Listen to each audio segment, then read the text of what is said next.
Amém. Boa noite, meus irmãos. Que a graça e a paz do nosso Senhor Jesus esteja com todos vocês. Mais uma vez nós aqui reunidos, né? Mais um domingo de estudo. E essa semana nós colocamos o tema do nosso estudo de conheçamos e prossigamos em conhecer o Senhor, né? Oséias 6, verso 3. E essa semana nós estamos terminando o nosso ciclo de estudos, né? As 53ª Paraxá, 54ª Paraxá. Para quem não acompanha os nossos estudos, né? O ciclo do calendário religioso do povo de Israel, ele é um calendário lunar, onde eles dividem o Pentateuco, que são os 5 primeiros livros da Bíblia, em 54 porções. E essas 54 porções são estudadas no decorrer de um ano, né? O calendário deles é diferente do nosso, que é um calendário solar gregoriano, e o deles é um calendário que é lunar, né? Então, agora nós estamos terminando um ciclo de estudos, e é muito interessante porque, né, para quem está assistindo esse vídeo pela primeira vez e não sabe por que a gente estuda assim, a gente estuda assim primeiro porque é um mandamento de Deus, né? Ele fala em Deuteronômio que a lei deveria ser lida a cada 7 anos. E a lei que ele está se especificando ali é da Torá, né? E os profetas falam da Torá. Jesus veio cumprir a Torá, né? As cartas, né, dos apóstolos, Apocalipse, tudo sempre está correlacionado com a Torá, né? Então a gente não pode deixar de ter um olhar especial para esse tipo de estudo que os judeus fazem, que traz uma revelação para a gente muito grande de quem Deus é, né? Então a lei deveria ser lida a cada 7 anos, e olha que coisa interessante, o ciclo da lei terminava agora na festa de Sukkot. Na festa de Sukkot, né, que é o ano do Shemitah, a cada 7 anos ela era lida no ano de Shemitah, na festa de Sukkot. E é na festa de Sukkot, no último dia da festa, no 8º dia da festa, no dia da Simchat Torá, que é a alegria da Torá, que todo o povo judeu dança com a Torá. Engraçado que eles não leem a Torá, né? Quer dizer, eles leem a Torá, mas o objetivo principal é a alegria com a Torá. É abraçar a Torá. Então é o dia que eles retiram a Torá do lugarzinho que ela fica lá nas sinagogas guardada, e eles fazem uma festa mesmo dentro da congregação, dentro das sinagogas, com a Torá nos braços, enrolada, fechada nos braços. E isso tem um caráter muito profético de que nós, um dia, já que Jesus é a Torá, Jesus é a palavra de Deus, um dia nós iremos também abraçá-lo e teremos uma festa com uma ele. Intimidade. Exatamente, né? Então, estudava-se a cada 7 anos, Esdras e Neemias, né, no período do pós-exílio, que dividiram a Torá em ciclos de leitura de 54 semanas, né, de anual. Mas ainda assim, só que na época de Esdras e Neemias ainda estudava-se a cada 7 anos, né? Depois, na época de Jesus, estudava-se a Torá. Jesus participava assim da Torá, do estudo da Torá a cada 3 anos.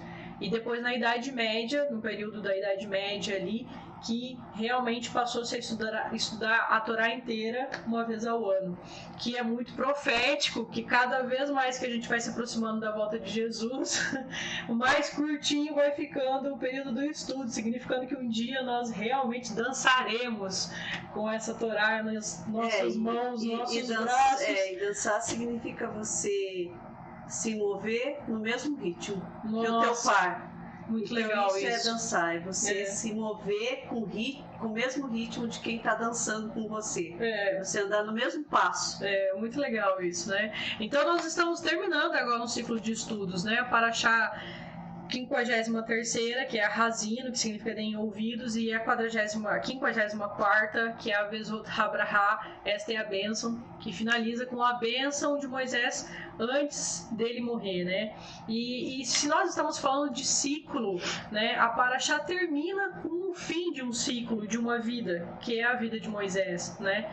E isso é algo que faz a gente refletir um pouco sobre o ciclo das nossas vidas, o que nós estamos fazendo aqui, né? E lá em Deuteronômio capítulo 32, verso 50 diz assim: e morre no monte ao qual hás de subir. Deus dizendo para Moisés que ele não adentraria a terra prometida, mas que era para ele subir no Monte Pisga, e lá ele morreria lá, né? E a Torá sem entrar na terra prometida. E isso nos revela uma coisa muito interessante, né? Porque Moisés libertou o povo, lutou por um povo, né? Muitas vezes ele lutou até contra o próprio Deus em prol desse povo, em prol de uma herança que ele nunca recebeu, digamos assim. Ele nunca tomou posse. Que ele nunca tomou posse, né? Porque quem tomou posse foi Josué. Né? Foi Josué, exatamente. Então eu acho que isso tem um caráter muito profético para os nossos dias de hoje, para nos mostrar que a gente precisa hoje lutar por uma promessa que a gente ainda não recebeu. E que talvez a gente não entre, né, em vida nessa promessa, mas... A gente entra espiritualmente, né? Nós acessamos esse reino espiritual de uma maneira... essa terra prometida de um jeito espiritual, né? Nós conseguimos trazer para as nossas vidas paz interior, alegria de espírito, justiça, prosperidade, retidão. Nós adentramos espiritualmente a essa terra prometida que nós ainda não tomamos posse, mas a gente tem que tomar de exemplo a vida de Moisés, que libertou um povo em prol de algo que ele não recebeu, né? Isso é uma coisa muito profunda para a gente refletir. Não recebeu em vida, mas os judeus dizem que Moisés vai, quando na vida do Mashiach, ele vai entrar junto com o Mashiach na terra prometida. Porque ele não vai ficar de fora.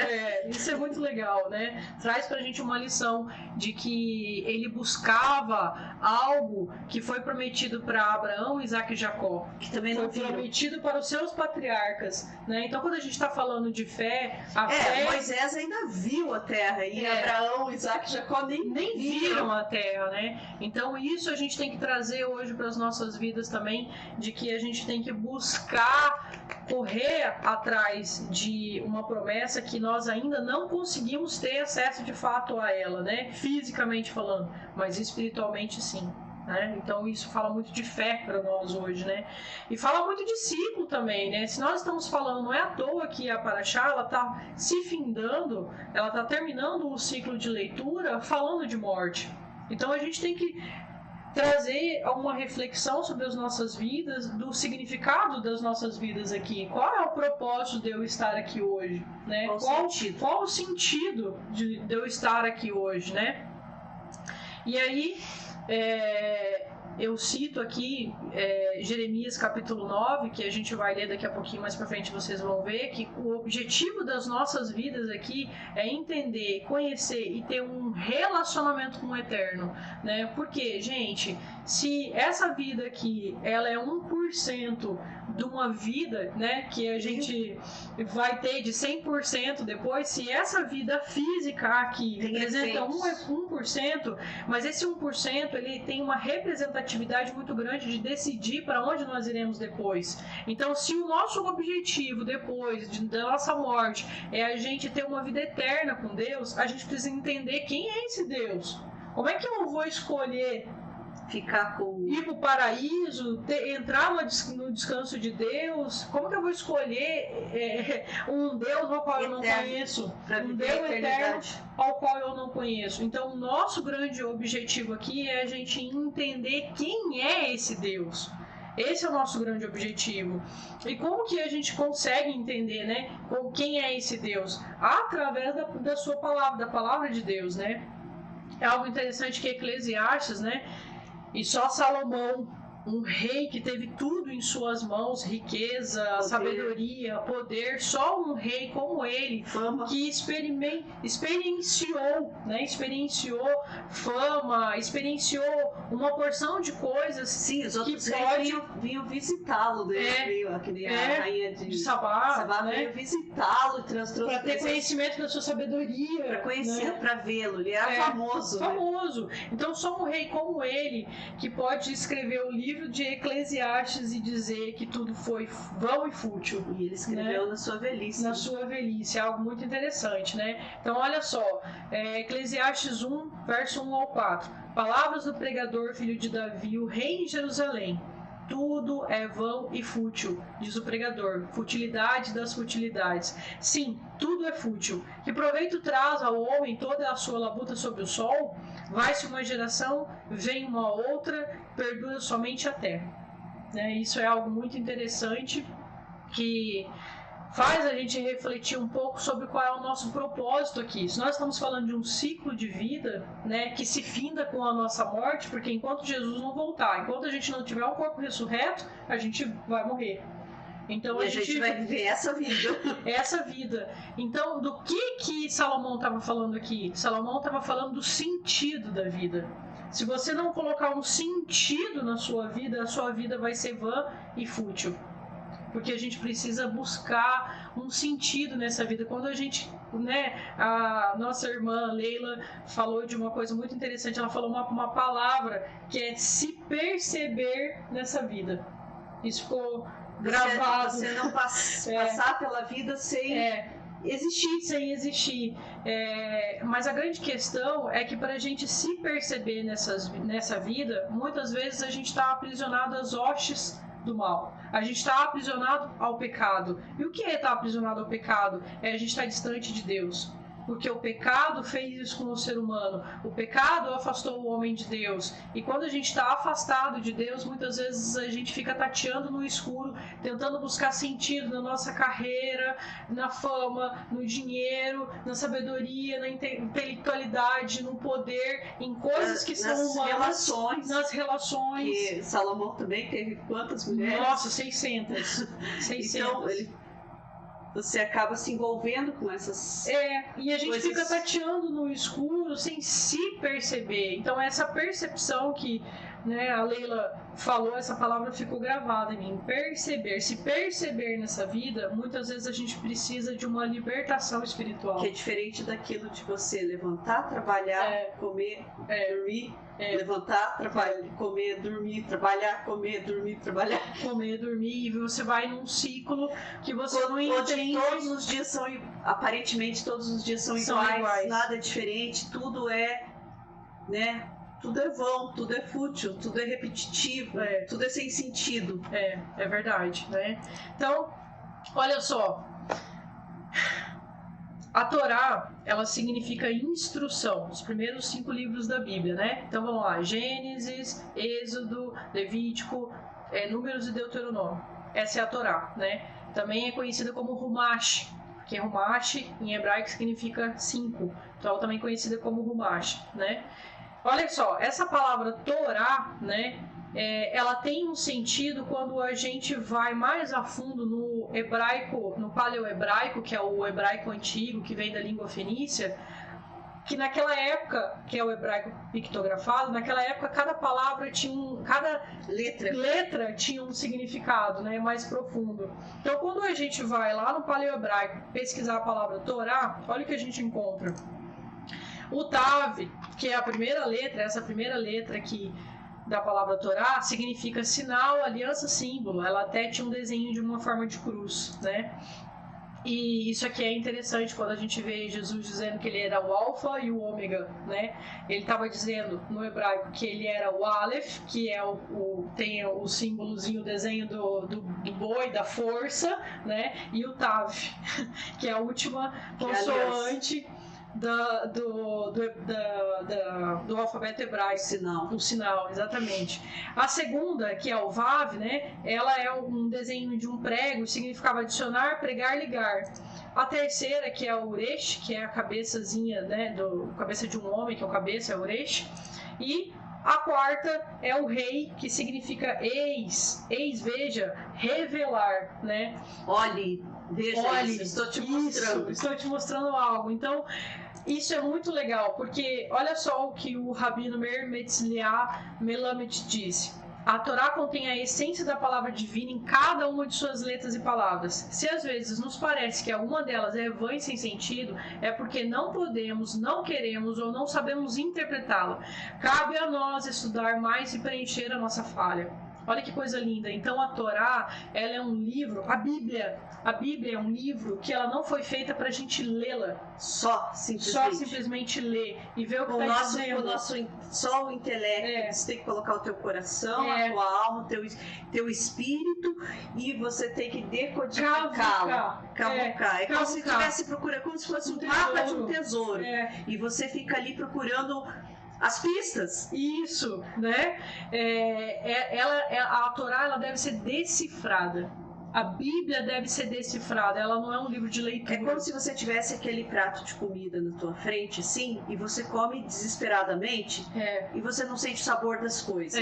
Então, a Torá, ela é a comida gourmet.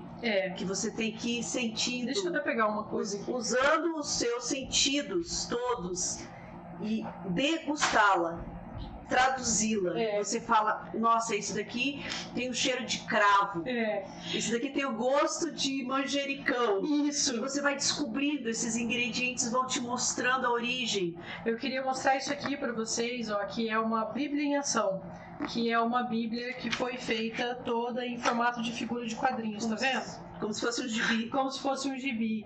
É interessante? É interessante. Para quem não conhece a Bíblia, é uma maneira de chamar atenção? É uma maneira de chamar atenção. Mas ela perde totalmente o sentido. Isso é para você iniciar. É para você iniciar. A primeira leitura. Eu lembro quando eu era criança, eu tinha em casa, né? Meus pais tinham lá a história da Bíblia. Eram quatro livros, né? E cada um deles contava desde o Velho Testamento até o Novo Ilustrado, né? E contava as histórias de forma resumida, mas aquilo foi impactante para mim enquanto criança. Enquanto criança, sim. Só que hoje nós não somos mais crianças. Esse é o ponto. Hoje nós não somos mais crianças, a gente não pode ficar só no leitinho. Esse é o ponto. Você falou uma coisa muito interessante, nos comparou a essa criança espiritual que Paulo compara. Hoje a gente precisa, Paulo disse, né? Eu tô querendo, acho que em Hebreus, né? Eu quero dar pra vocês precisam de um alimento mais sólido, carne. Vocês vão ficar tomando leite até quando vocês vão ler o gibi. Isso. Aquilo que tá superficial. Isso. Deus nos convida. A historiazinha. Deus nos convida a mergulhar e descobrir os segredos. E através do Espírito Santo esses segredos são revelados. Vão sendo revelados a nós enquanto a gente busca, né? Isso que é algo muito legal. E a gente está falando de ciclo, né? Nós estamos falando de um ciclo de leitura de um ano. E do mesmo modo... Onde você se expõe a essa leitura. Onde você se expõe toda semana. Aí você fala assim, mas que graça tem eu me expor à mesma leitura. A mesma coisa que eu pegar um outro livro qualquer e ficar lendo. Todo ano, o mesmo livro, todo ano. Aparentemente isso parece... ilógico. Eu já conheço essa história, só que a Bíblia não é um livro como os outros. Onde a história se repete. Onde a história se repete. Não, a cada leitura... Ela é uma palavra viva. A cada leitura algo novo, uma revelação nova. Exatamente. E olha só, gente, que legal. Existe um outro método de interpretação também da Torá, que é como que chama isso? Gematria. Isso, é o método da gematria, que você vai avaliar qual é o valor numérico de uma determinada porque palavra. As letras em hebraico também são... Cada letra tem um valor numérico. Então a gente vai avaliar e ver qual é o valor numérico da palavra Torá, né? E aí quando a gente vai avaliar, o Tav é 400, o Vav é 6, o Resh é 200, o Rei é 5. Se a gente somar tudo isso, vai dar 611. 611, somando tudo, 6 com 1, 8. Vocês lembram quando a gente fez o estudo lá de como são os números para o judeu? O número 6, o 7 e o 8? Então, o 8 é o número da transcendência. O 8 é o número do Messias. É o número do Messias. O 8 é o objetivo de cada ser humano aqui. De projetar, de se olhar em Jesus e dizer, esse é o homem que a gente tem que buscar ser. O número 6, o homem, sendo exposto ao número 7, que é Deus, que é o beijo. O 7 é o beijo, que é o sábado, né? É o beijo do natural com o espiritual, né? E aí o 8 é a transcendência, né? Então, o nosso grande objetivo é a gente olhar para Jesus, que é o Messias, que é o 8, que é a Torá, e a gente dizer, a gente quer ser igual a ele. É a Torá viva. A Torá viva. É exatamente. É o verbo encarnado. Encarnado, exatamente isso. E olha só, se for pra gente fazer uma frasezinha, né? Dessas 4 letras da palavra Torá, né? Seria assim: a aliança que une o homem à revelação divina. E Marquinhos, você teve até uma outra frase que você conseguiu formar também, né? Qual que era? A frase é: a revelação liga o homem à aliança. Olha só. Então, o grande objetivo da Torá é nos revelar quem é Deus, né? E é aquilo que você acabou de falar, né? Conforme a gente vai estudando, a gente vai tendo uma revelação de quem é Deus. É como se fosse esse ciclo de leitura da Torá, é como se fosse um quebra-cabeças. Que você vai achando as peças. Cada ano após ano, a gente vai achando as pecinhas e vai vendo a face de Deus revelada na Torá. Isso é uma coisa incrível.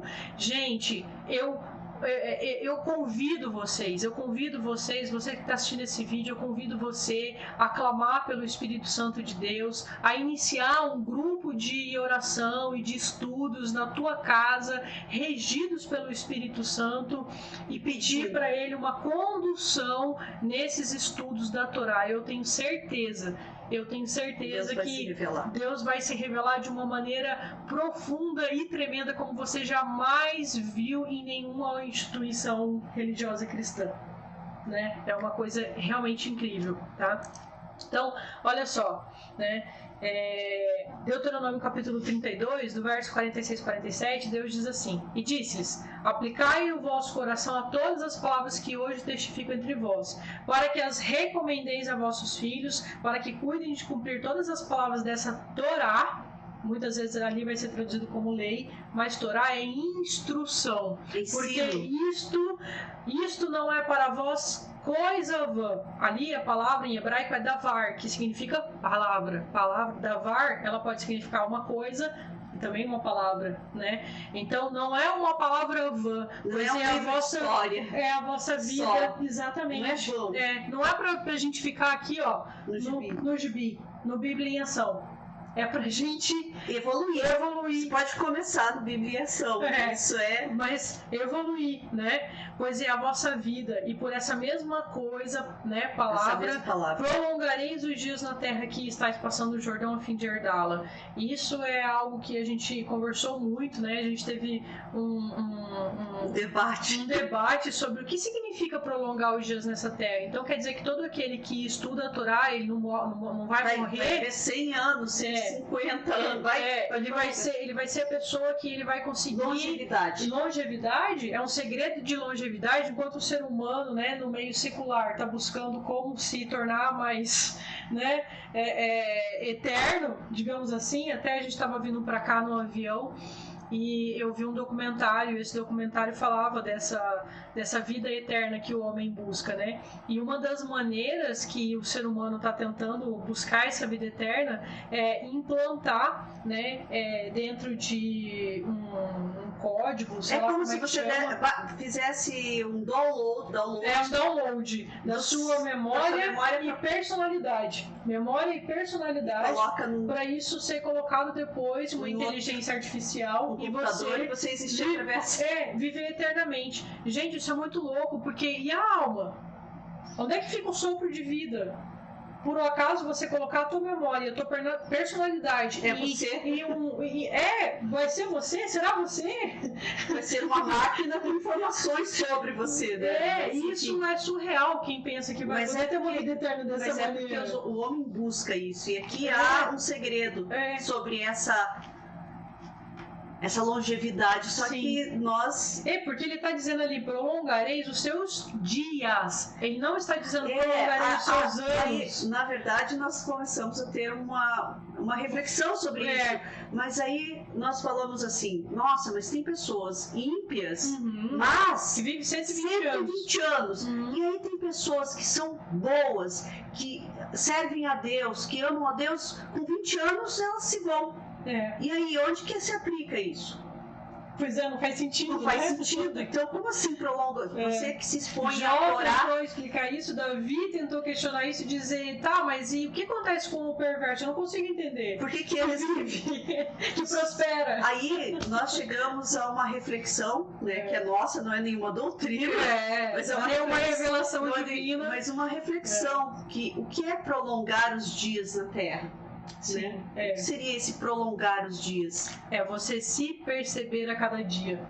Os seus dias são mais longos porque você existe naquele dia. Exatamente. Você vivencia cada dia. Você então você experiencia o seu dia, desde que você acorda até dormir. Então você existe e experiencia em Deus. Então quando você vive 20 anos plenamente nessa terra, cheio da palavra de Deus, cheio da instrução de Deus, você prolongou esses seus 20 anos. Sim, e você vai viver muito mais do que uma pessoa com 80 anos que vive debaixo de amargura, de rancor, que 80 anos de aqui, ódio. Ou que tá naquela coisa repetitiva, que Salomão falou. O ciclo vão. Então esse prolongar os dias é tornar o teu dia longo. Né? E até a gente conversou que muitas vezes, algumas vezes antes da pandemia, a gente fazia os nossos retiros. Sim. Íamos para um lugar onde não tem internet, acesso à internet, sem telefone, sem televisão, sem nada dessas coisas que a gente tem, essas comodidades tecnológicas. E o que acontecia? Acontecia um negócio estranho. Gente, mas o dia ainda está na metade. A gente já fez tanta coisa. Esse dia tá tão longo. Que delícia. Parece que o dia tava prolongado. A gente tava... O dia que nós, naturalmente, temos 24 horas, parece que a gente está há 50 horas aqui, esse dia.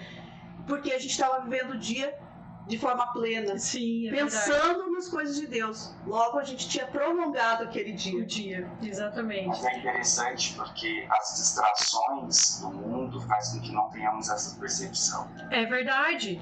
É verdade. São as distrações que nos tira do foco, vamos dizer assim. E aquilo que você falou que os cientistas tentam prolongar, eternizar a vida, né? De um código ou por meio de qualquer outra coisa. É interessante ver isso também, porque isso também nos remete a resquícios de eternidade que há no homem. Dentro de nós, né? A busca da eternidade. A busca da eternidade, porque o desejo, por mais que seja inconsciente do homem, por mais que ele não tenha fé, por mais que ele não creia em Deus, mas ele vai querer buscar aquele resquício de eternidade que nós tivemos no Éden. Sim, porque Deus não criou o homem para morte. Tá na memória, né? Como se tivesse o nosso código genético. Sim, a gente busca a eternidade. A eternidade, exatamente. É o código genético humano buscar essa eternidade que eles só que aí eles buscam de uma forma humana. Sem Deus. Esse documentário mostrava até um outro caso que... eu não lembro agora que país que foi, não lembro mesmo, mas ele mostrava uma menina de 14 anos que lutava contra um câncer e ela tinha decidido que ela queria que o corpo dela fosse congelado naquele processo lá de criogenia. E o pai dela era contra. E ela entrou na justiça e ela ganhou porque ela disse que ela queria manter o corpo dela congelado para que quando no futuro houvesse uma tecnologia, ela queria voltar à vida. Né? Algo que a gente sabe que eu não acredito que a gente vai chegar a esse nível de tecnologia a ponto de um ser humano voltar a viver depois de congelar. Eu creio que isso só vai acontecer quando Jesus voltar, que daí todos vão voltar a viver. Todo mundo. Então ela perdeu tempo mandando congelar, não precisa.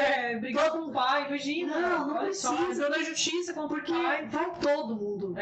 Todos vão ressuscitar. Era algum país da Europa lá, não lembro qual país que era. Quando o Senhor voltar, todos vão ressuscitar. ressuscitar, né?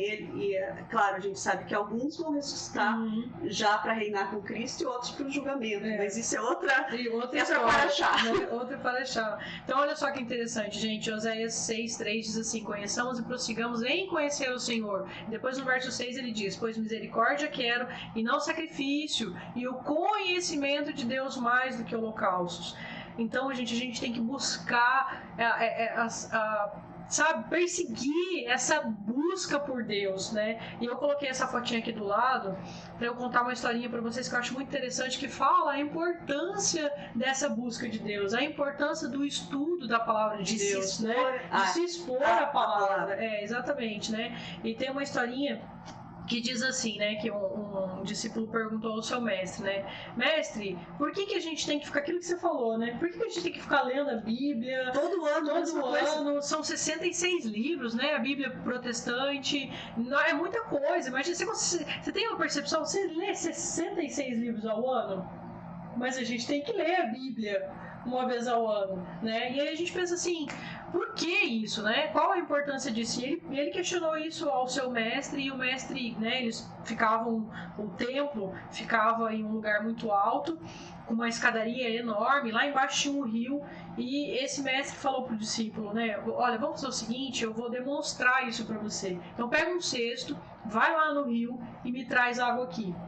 E ele pegou um cesto, foi lá no rio, buscou água, quando chegou lá em cima, esse cesto é o cesto de vime, né? Cesto de vime, igual tá na foto aí, né? E aí o mestre perguntou pra ele, e aí, o que você aprendeu? Ele falou, bom, eu aprendi que eu não consigo armazenar água no cesto. Em um cesto. E aí ele falou, tá bom, então repete isso de novo. Aí ele desceu de novo, foi lá, voltou, e o mestre perguntou de novo pra ele, e aí, o que você aprendeu? Ele falou, eu aprendi que não dá pra armazenar água no cesto. E aí ele falou, então repete isso de novo. E falou pra ele repetindo isso 10 vezes. Quando chegou na 10ª vez, que aí ele já estava exausto de subir toda aquela escadaria, subindo e descendo, subindo e descendo. Vai ser uma coisa sem sentido. Quando ele chegou lá, o mestre perguntou para ele, e agora? O que você aprendeu? Quando o discípulo olhou para o cesto, ele viu que o cesto estava limpo. E ele disse, eu aprendi que conforme eu fui lá buscar a água, conforme eu fui expondo o cesto a essa água, o cesto foi limpo. A água purificou o cesto. Então é mais ou menos o que a Bíblia, a palavra de Deus, a Torá, faz com cada um de nós. Nós não conseguimos conter a Torá em nós. Né? Mas a gente é purificado por ela. Exatamente. Eu achei essa historinha linda e tem uma analogia muito grande do que nós estamos falando aqui hoje, né? Então,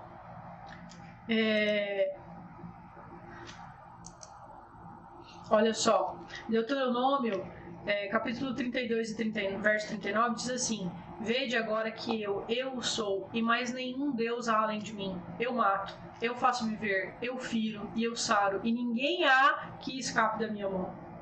Olha, essa percepção de quem é esse Deus, o Deus que está no controle de todas as coisas, um Deus que sabe de todos os propósitos das nossas vidas. Que criou tudo.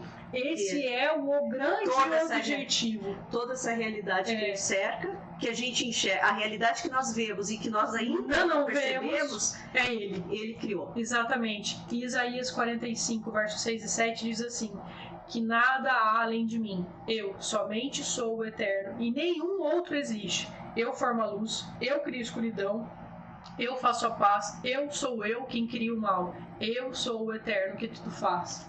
Gente, é Ele. É Ele. A gente não tem percepção, é só quem busca ter essa experiência com Deus e que consegue entender do que eu estou falando. Eu não consigo explicar para vocês quem é Deus. Eu consigo experienciar quem é Deus. Eu sei quem Ele é. E a Torá, o ciclo de leitura da Torá é que vai me revelando cada partezinha desse Deus. E eu vou formando as figurinhas de um quebra-cabeça para eu ter a revelação de quem é esse Deus. Por isso a importância desse estudo da Torá. E você vai se apaixonando por esse Deus. Muito! Nossa, que Deus cheio de misericórdia, compassivo, irar-se, tardio, né? Cheio de amor. Ele é demais. E olha só Jeremias, gente. Jeremias capítulo 9, verso 23 e 24. isso aqui é um segredinho para a gente ter essa revelação de Deus. Porque para você buscar esse Deus, você tem que deixar de lado algumas coisas. Principalmente, que é o que diz aqui, ó. Assim disse o Eterno: não se glorifique o sábio por sua sabedoria, nem o forte por sua força, nem o rico por suas riquezas. Antes, se glorifique em me entender, em me conhecer, em saber que eu sou o Eterno, que pratico misericórdia, retidão, justiça, porque nisto me deleito, diz o Eterno. Gente, para que a gente consiga ter essa revelação de quem Deus é, a gente precisa deixar algumas coisas de lado. O nosso eu. Quando Jesus está falando, olha, aquele que quiser vir após mim, pegue a sua cruz e me siga. Ele está falando, negue a você. Eu não sei quem foi que disse que 2 corpos não podem habitar o mesmo espaço. Foi um físico? Lavoisier, né? Eu não sei. Eu sei que a palavra é verdadeira. O que ele disse é verdadeiro. 2 corpos... Eu acho que foi um físico, eu não lembro agora. Newton, não sei. Newton, não lembro agora. Não importa, mas não importa. Mas a palavra é verdadeira. 2 corpos não podem habitar o mesmo espaço. Então não dá para você querer disputar lugar com o Espírito Santo.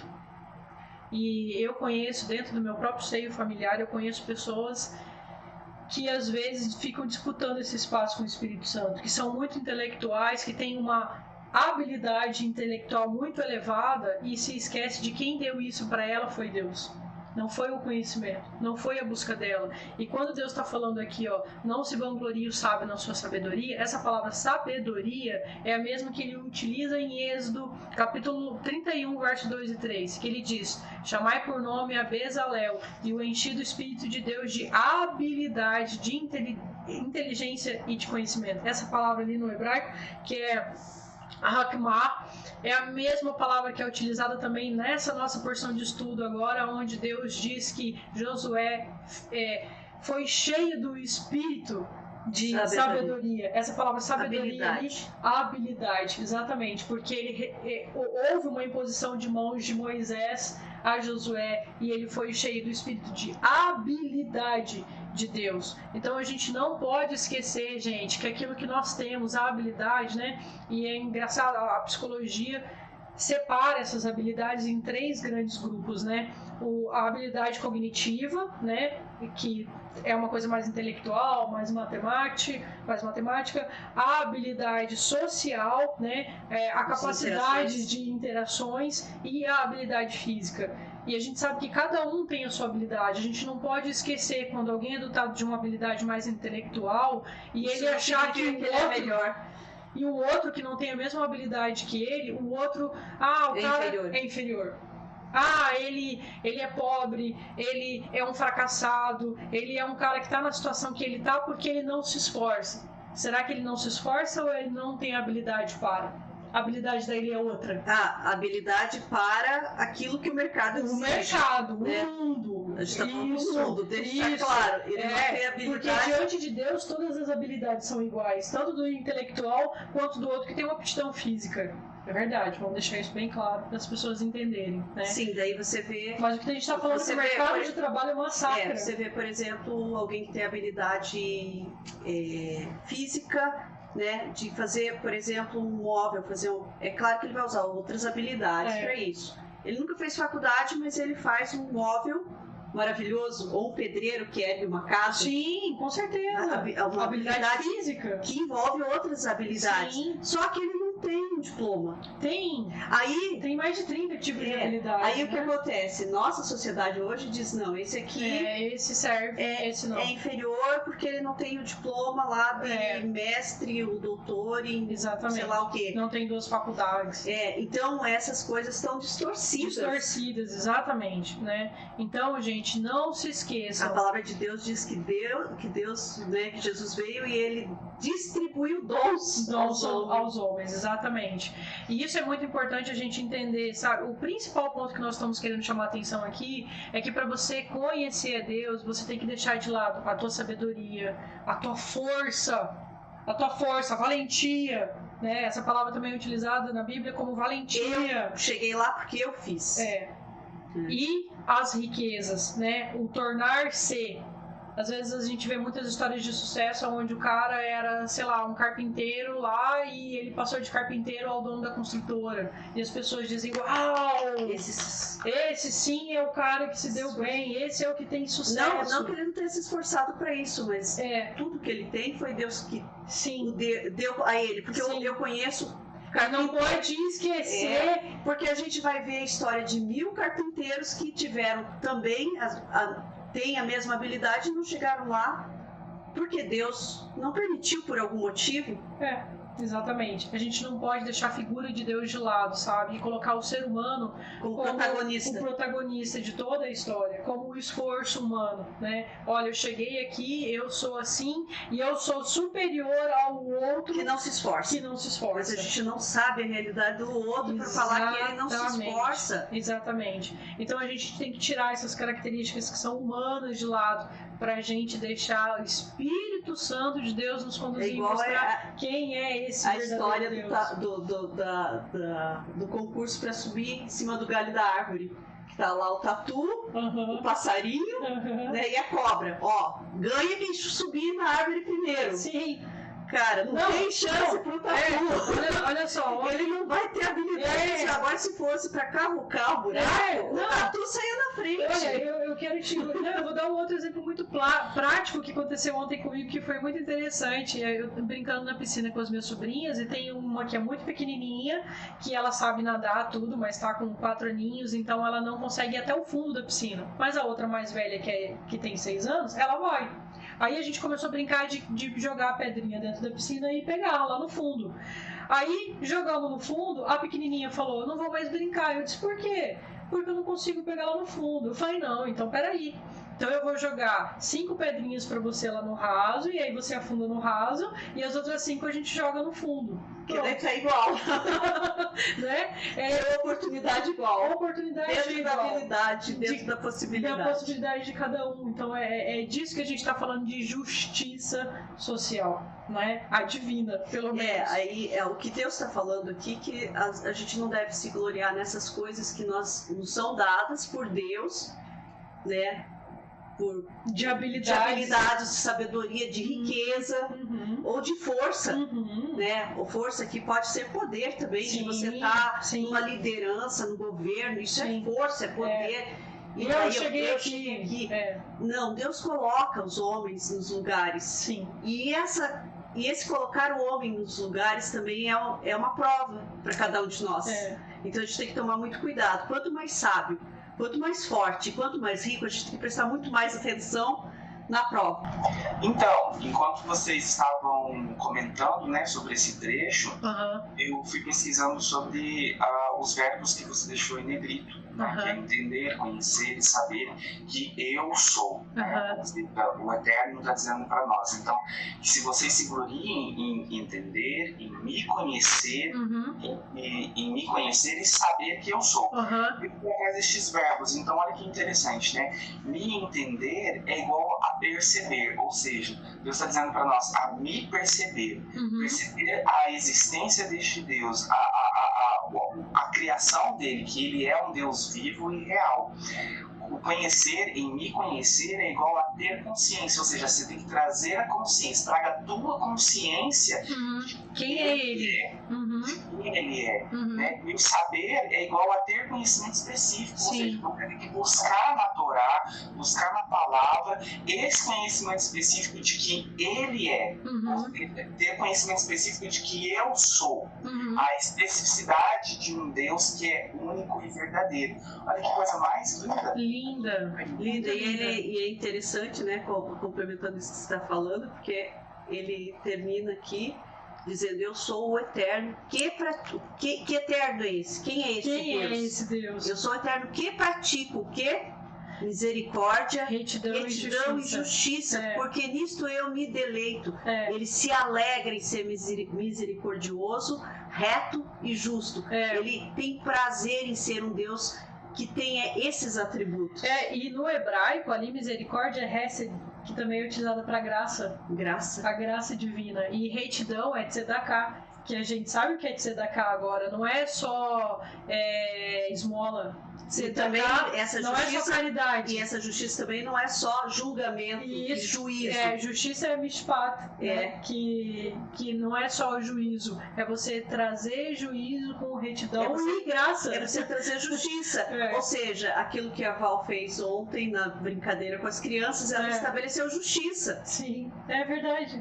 Isso é estabelecer justiça. Sim. Você consegue ir do fundo, então as pedrinhas estão no fundo. Você não consegue, você não tem habilidade, não tem... Então, no caso, as duas conseguiram fazer a mesma coisa, que é alcançar as pedrinhas. Se divertiram e estava tudo certo. É exatamente muito legal. Isso não pede para nós, né? Neste reino é reconhecer a habilidade de cada indivíduo sendo único, né, singular, e saber se o sistema onde nós vivemos fosse dessa forma, o mundo seria totalmente diferente. Nossa, mas o sistema só será dessa forma quando ele voltar e reinar. Quando ele for monarca no nosso meio, aí sim será dessa forma. Aí sim, aí a gente não vai ter injustiça. Aí a gente vai ver um reino de justiça que traz juízo com graça. Com graça. Exatamente, né? Então, é muito lindo. É lindo demais, né, gente? Olha só, a gente já tá indo para a finalização.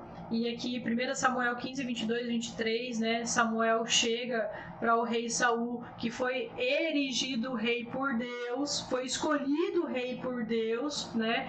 E era para ele acabar com o rei Amalequita e com todos os amalequitas, mas eles ficaram com dó. Eles olharam para o rei Agag, olharam para o rebanho de gado, as coisas que eles tinham, e ficaram com dó, porque eles olharam. E na verdade não só ficaram com dó, porque eles queriam os espólio.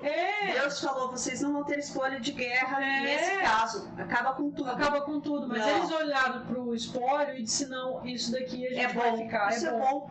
Olha só. E aí Samuel chega lá, ele não espera Samuel para fazer o sacrifício que deveria fazer e ele não mata o rei Agag. Então, o que acontece? Né, Samuel diz para ele, eis que obedecer é melhor do que sacrificar, porque ele faz o sacrifício. E atender é melhor do que a gordura de carneiros, porquanto a rebeldia é como o próprio pecado da feitiçaria e a arrogância como o mal da idolatria. Então, gente, quando a gente percebe quem é Adonai e quem nós somos em Adonai, quem nós somos em Deus, aí a gente percebe que a gente tem que se esvair de nós mesmos, nos esvairmos de tudo aquilo que atrapalha a gente entender quem é esse Deus, para que ele se revele a nós. Tiago diz que achegai-vos a Deus e ele vos achegará a vós. Né? E é interessante, né, quando a gente vê que por quanto a rebeldia é o próprio pecado, o que significa aí? O rei é maior do que o profeta? Não é. O profeta é maior que o rei? Não, mas cada um tem seu papel. O profeta, ele tinha autoridade espiritual. Sim. E o rei tinha a autoridade de governo. Uhum. Por que Deus está falando de rebeldia? Porque ele não respeitou. Ele como rei, ele podia ser o profeta e sacrificar, só que só quem sacrificava era o profeta. A ordem para sacrificar era do profeta. A ordem que tinha sido dada a Samuel era destrua tudo. Ele não cumpriu o papel dele e usurpou o papel do outro. O rei Saul esqueceu quem colocou ele lá. Então a gente não pode esquecer quem coloca a gente. Ele foi arrogante, porque ele achou que sendo rei ele podia tudo. Ele esqueceu que cada um tem seu papel. Exatamente, né?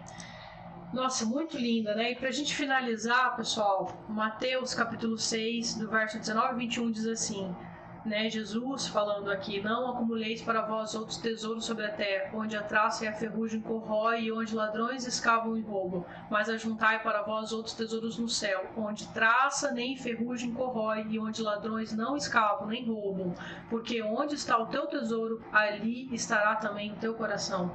Eu acho que a gente finaliza dizendo para vocês que aqui a gente não está falando, Jesus não estava falando só de bens materiais, mas ele estava falando de virtudes. Ele estava falando de coisas de relacionamentos que vão gerar para nós tesouros eternos. muito diferente, por exemplo, de você adquirir um carro, um título de mestrado, sabe, ficar a sua energia em prol disso. Se a gente permanecer só em busca dessas coisas, é isso que a gente quer chamar atenção aqui. A nossa vida vai ser como Salomão disse em Eclesiastes, vã e fútil. E vai virando e vai virando. Porque você vai morrer e não deixou nada. Moisés morreu e deixou o povo à frente da terra prometida. Uau, isso é lindo. Então ele cumpriu o propósito. Sim. A vida dele não foi vã nem fútil, mesmo que ele não tenha entrado, mas ele cumpriu o seu propósito. Então, e isso é eterno. Exatamente. Até hoje está lá Israel. Exatamente.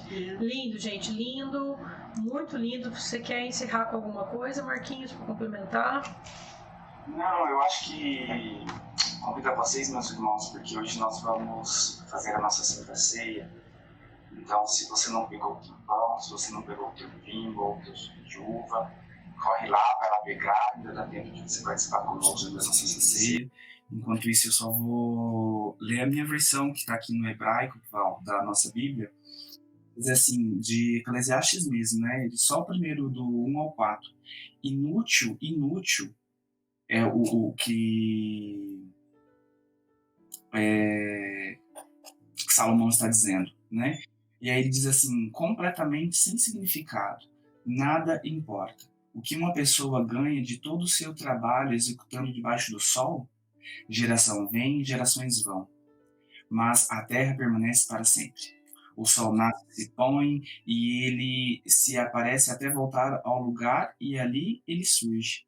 O vento sopra do sul, então volta para o norte. Ou seja, aqui ele está dizendo para nós que existe uma questão cíclica e que tudo nessa vida é vã, como toda a ministração foi falada isso, e olhando para nós como seres humanos, como acho que nós falamos no ápice dessa ministração, a singularidade de cada ser humano. Somos singulares. Né? Nós somos únicos. E é muito interessante você ver isso, né? E você finalizou com Mateus dizendo que onde está o teu tesouro, ali estará o teu coração. O que você está colocando dentro do teu coração? São os tesouros pequenos, são os tesouros celestiais, onde você está armazenando as riquezas, né? Essas riquezas. Então, que são eternas, mas fazem os seus dias prolongarem aqui. Então, que nós possamos trazer a nossa consciência a isso, né? Trazer a nossa consciência que a gente vai finalizar hoje com uma música, com uma canção que é sensacional, ela é muito linda e que nos faz refletir isso. Então nós temos que entender que é necessário, é preciso seguir um passo a passo para que nós possamos ser usados por Deus, para que nós possamos ser transformados por Deus, né? Então é necessário que Deus nos sonde, que nós permitimos que Ele sonde o nosso coração. É necessário que o nosso coração seja quebrantado, que nós possamos ser esmagados, moídos por Ele, quebrantando o nosso coração, transformando a cada um de nós, para depois de tudo isso, depois desse lapidar, desse mover todo, aí Ele começa a nos encher, a nos encher, a nos encher, a nos encher, e aí, no momento em que Ele nos enche todo, nós transbordamos. E no momento em que nós transbordamos... Aí você está pronto para ser usado. Então, quando você transborda, você é usado. Então, eu gostaria de fazer uma indagação para nós, que nós venhamos a refletir enquanto nós participamos da Santa Ceia. Em que momento que nós estamos vivenciando? Nós estamos sendo sondados? Você tem permitido ser sondado pelo Senhor? Você tem permitido ser quebrantado pelo Senhor? Você tem permitido ser transformado pelo Senhor? Ou você já está sendo enchido pelo Senhor? Ou você já está sendo usado pelo Senhor? Em qual destes momentos você se encontra? Que nós possamos fazer a nossa Santa Ceia e refletir sobre isso. Em que momento que nós nos encontramos. Amém? Então pega teu pão, nós vamos lá para Lucas 22, que diz assim: porque eu lhes digo que de agora em diante não beberei do fruto da videira até que venha o reino de Deus. Também pegamos um pedaço da matzá, pegamos um pedaço do pão, ele me deu a bênção, partiu, dando eles, e dizendo: esse é meu corpo dado por vocês, Faço isso em memória de mim.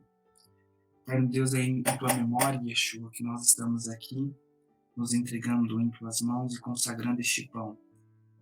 Nós te agradecemos, Senhor, pela oportunidade única que está nos dando neste dia de hoje, de buscar o teu coração, de vivenciar a tua palavra e de permitir ser sondados, ser quebrantados, ser transformados, ser enchidos e ser usados por ti.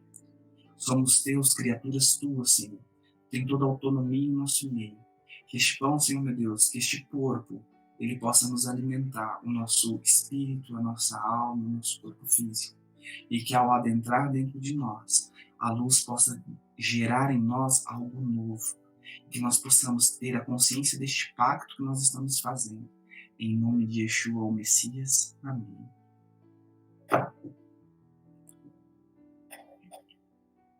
E ele fez o mesmo com o cálice após a refeição, dizendo: este é o cálice, é a nova aliança, confirmada pelo meu sangue, derramada por vocês. Nós te bendizemos, Senhor, consagramos o fruto da vide, consagramos a Ti, Senhor, meu Deus, este momento. Que o Teu sangue, Senhor, meu Deus, que nós bebemos, nós iremos beber logo mais, possa realmente simbolizar para nós e trazermos à nossa consciência o pacto de sangue a qual o Senhor nos chama a vivenciar. Que nós possamos, Senhor, meu Deus, em nome de Jesus, ter as nossas questões respondidas por Ti, para a honra e glória do Teu santo nome. Lava, Senhor, meu Deus, o nosso espírito, lava o nosso corpo físico, lava a nossa alma, Senhor, e que a Tua luz, Senhor, meu Deus, brilhe em nós, e que nós possamos, Senhor, meu Deus, ser espelhos para refletir esta luz e levar a Tua palavra, Senhor, para aqueles que necessitam. Em nome de Yeshua, o Messias. Amém. Comungamos, meus irmãos, do pão, do corpo e do sangue de Cristo, em nome de Jesus.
Senhor.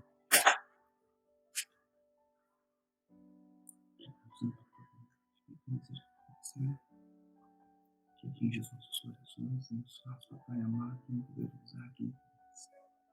Entendemos, Senhor Deus, por mundo. Levamos, Senhor Deus, a Ti, Senhor Deus, as nossas vidas. Entendemos em Tuas mãos, Senhor Deus, quem nós somos, quem eu sou, quem nos ser transformado por Ti cada dia mais, ser mudado por Ti, ser quebrado por Ti, Senhor Deus, ser transformado, ser enchido por Ti, Senhor Deus, nos mudar. Eu te dou graças, Senhor Deus, nesse dia de hoje. Te bendigo, Senhor, por Deus maravilhoso. Em nome de Jesus. Uhum.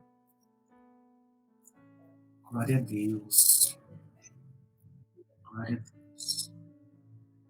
Como é bom, né, meus irmãos, estarmos na presença deste Deus, nos alimentarmos deste Deus, nos faz refletir cada dia mais, traz a nossa consciência a importância de quem Ele é, a importância de cada ser humano, de cada indivíduo. Amém. Nós possamos ter a nossa consciência, trazer a nossa consciência cada dia mais a importância e a singularidade de cada indivíduo, para que nós possamos ter os olhos de Cristo olhando para o próximo. Amém. Amém. E Yeshua olhou para cada um. O Eterno se condensou e se fez o homem. E Yeshua olhou com muito amor para cada indivíduo, ele olhou para cada homem, para cada mulher, para cada criança, de um modo em que nós jamais iremos imaginar. Mas isso tem que ecoar em nós o desejo de ser mudado, o desejo de que nossos olhos têm que ser transformados, o desejo de que essa cegueira que muitas vezes impera em nossos olhos tem que ser quebrada, derrubada, para enxergarmos o próximo, o próprio Deus. Nós temos que olhar para o próximo como se fosse o próprio Deus, com respeito, com amor, com dignidade. Que nós possamos ter esse amor, este zelo pelo nosso irmão. Porque o Senhor nos deixa um mandamento, né? Amai-vos uns aos outros como eu vos amei. Amém. Ele pede para que nós exerçamos o amor. E é isso que nós temos que fazer. Exercer este amor. Senhor, nesta noite, Papai amado, Amém. nós te agradecemos, Senhor, Sim. por estarmos aqui, participando desta Santa Ceia, participando deste encontro, buscando teu coração e nos indagando, Senhor. Será que realmente nós estamos sendo sondados por Ti? Nós estamos permitindo ser sondados por Ti? Será que nós estamos sendo quebrantados por Ti? Porque será que eu estou permitindo esse quebrantamento? Será que eu estou permitindo esta transformação? Será que eu estou permitindo esse preencher, este encher do Senhor? Sim, Pai, verdade. Será que eu estou permitindo, Senhor, meu Deus, ser usado por Ti, ser instrumento em Tuas mãos? Pai querido, em nome de Jesus, eu clamo por misericórdia, Senhor. Sim, Pai. Porque muitas vezes, Senhor, meu Deus, na nossa humanidade, na nossa carne, nós não permitimos que o Senhor mova o Teu Espírito em nós. Verdade, Pai. Mas nós clamamos, Senhor, meu Deus, nesta noite, pedindo que o Senhor traga a nossa consciência. Amém. Traga, Senhor, meu Deus, a nossa consciência, a nossa memória, Senhor. A nossa memória de eternidade, Senhor. Traga até nós, Senhor, meu Deus, que nós sim somos humanos, mas nós precisamos ser sondados, nós precisamos ser quebrantados, nós precisamos ser transformados, nós precisamos ser preenchidos, enchidos por Ti e usados por Ti. Amém, Senhor. Nós te damos graças, Senhor. Muito obrigado, Senhor, meu Deus, por este momento. Muito obrigado por ter nos atraído até o Senhor nesta noite. Muito obrigado, Senhor, meu Deus, porque o Senhor tem tocado em nossas vidas. E neste toque, Senhor, meu Deus, eu quero entregar, Papai amado, todo membro, cada membro deste ministério, deste grupo de oração. Eu entrego cada uma destas vidas, Senhor, meu Deus, em Tuas mãos, em Teu altar. Assim como eu entrego, Senhor, meu Deus, a família de cada um, a nossa família, a nossa casa. Amém. Que a nossa casa, Senhor, meu Deus, possa sentir o Teu toque, a Tua guarda, a Tua misericórdia. Guarda, Senhor, meu Deus, a vida dos nossos pais, dos nossos irmãos, dos nossos sobrinhos, dos netos, dos nossos avós, dos nossos tios, dos nossos primos. Guarda, Senhor. Que toda a nossa parentela, Senhor, para a glória do Teu santo nome, seja guardada por Ti. Em nome de Jesus, Senhor. Em nome de Jesus nós te pedimos, Senhor. Assim como nós pedimos também, Senhor, meu Deus, os pedidos que se encontram dentro desta caixinha de oração. Sim. O Senhor sabe quais são os desejos Pai que ali querido, se verdade, encontram, Senhor. os nomes que ali se Em nome encontram. de Jesus, Pai, levamos Que haja um todos toque, aqui, Senhor, meu Deus, verdadeiro e real em cada um destes nomes, ser Amém, apresentado ali, Senhor. Amém. Que a tua cura, Senhor, meu Deus, seja verdadeira e eficaz neste meio, nestes Amém. nomes, nesses Amém. desejos, Senhor, que só o Senhor conhece. Curas físicas, cura emocional, cura espiritual. Amém, Senhor. Em nome de Jesus, Papai amado, toca, Senhor. Em nome de Jesus, Senhor. Pai querido, em nome de Jesus, eu clamo agora, Senhor. Que caia por terra agora todo levantado inimigo contra as nossas vidas. Amém, Senhor. Amém. Que todo espírito de morte, de suicídio, Senhor, meu Deus, seja silenciado agora em nome de Em Jesus. nome de Jesus, Pai. Em nome de Jesus eu clamo. Que o Teu Santo Espírito possa ir adentrando a esta sala neste exato momento, Senhor. Que Tu o conheces, Senhor. Todo desejo de morte, Senhor, meu Deus, seja cessado agora em nome de Em Jesus. nome de Jesus, Pai. Em nome de Flua, Jesus. Senhor, para a honra e glória do Teu santo nome. Amém, Pai. O Teu amor de modo sobrenatural. Amém. Que Teu amor, Senhor, meu Deus, vai permeando dentro desta sala para a honra e glória do Teu nome. Amém. E que que esta pessoa, Senhor, meu Deus, nesse exato momento possa sentir o teu toque, os braços envolvendo e abraçando. Em nome de Jesus. Em nome de Jesus, Pai. Em nome de Jesus, Amém, Pai. Senhor. Que o Senhor sopre a tua vida, Senhor. A tua vida, Pai, que nunca foi soprada antes sobre este ser, sobre este homem.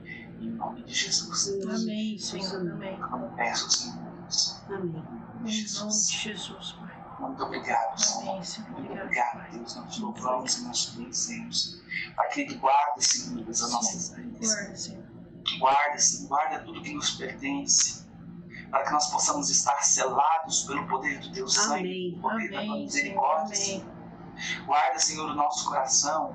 Guarda, Senhor, em nome de Jesus, os nossos sonhos, os nossos objetivos, Senhor. Que nós possamos sonhar segundo os teus sonhos, que nós possamos ter os teus pensamentos, Senhor. Amém, Senhor. Amém. Em nome de Jesus, Deus, nós Amém. Em nome de Jesus, Pai. Muito obrigado, Senhor. Amém. Elevamos, meus irmãos, as nossas mãos aos céus. Amém, E clamamos a Ele com a oração que Ele nos ensinou. Amém. Pai nosso, Que estais estás nos céus, santificado seja o vosso nome. Venha a nós o vosso reino. Seja feita a vossa vontade, assim na terra como no céu. O pão nosso de cada dia nos dai hoje. Perdoai as nossas ofensas, assim como nós perdoamos a quem nos tem ofendido. E não nos deixeis cair em tentação, mas livrai-nos de todo o mal, porque teu é o reino, o poder e a glória para todos sempre. Amém, amém e amém. Amém. Glória a Deus. Abra tuas mãos, meus irmãos, vamos receber a bênção do Senhor, a bênção de Adonai. Que Adonai o abençoe e o guarde. Que Adonai faça sua face brilhar sobre você e mostre a você o seu favor.